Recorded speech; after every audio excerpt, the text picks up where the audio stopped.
junk in a bowl. They wouldn't have this.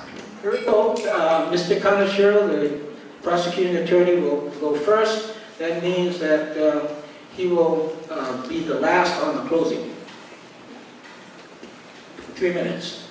Thank you, Brett.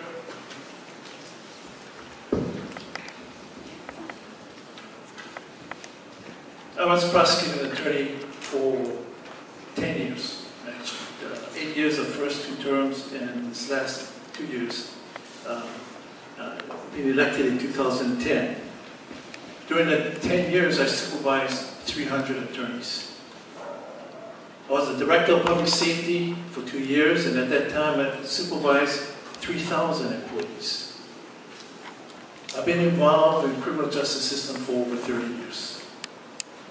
Now, before I get to all my qualifications, these are some of my qualifications, let me address some concerns that were raised in some ads.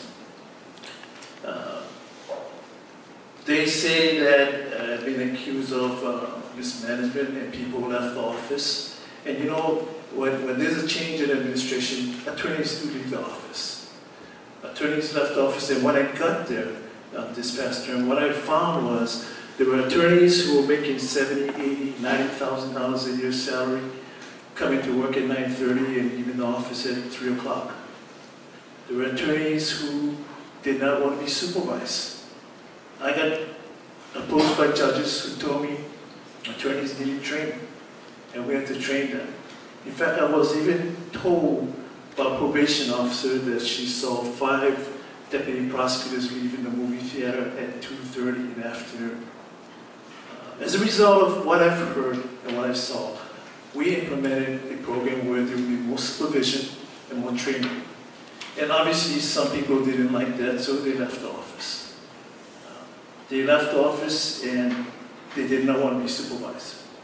Now, that's really neither here nor there, because the bottom line is public safety has never been jeopardized. As vacancies occurred, vacancies were filled. And public safety was never jeopardized. And in fact, the people who work at the office now, the deputies are very hardworking, dedicated, and skilled attorneys. It's about them being there and working for public safety. That's what's important. I was also accused of ethical violation, and a complaint was filed by my opponent before the Office of Disciplinary Counsel.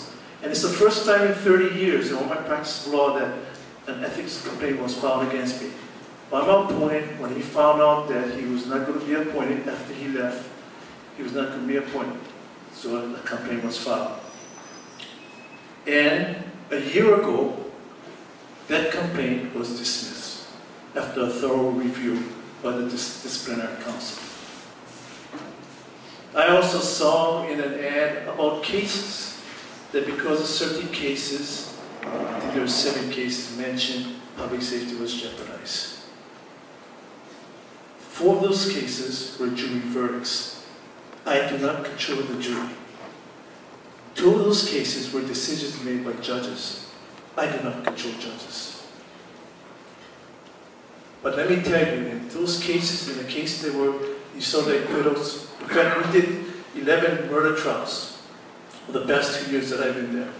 7 of those cases resulted in convictions. And later on, I'll tell you more about other things, other cases that happened, occurred in office if you have questions. And thank you very much.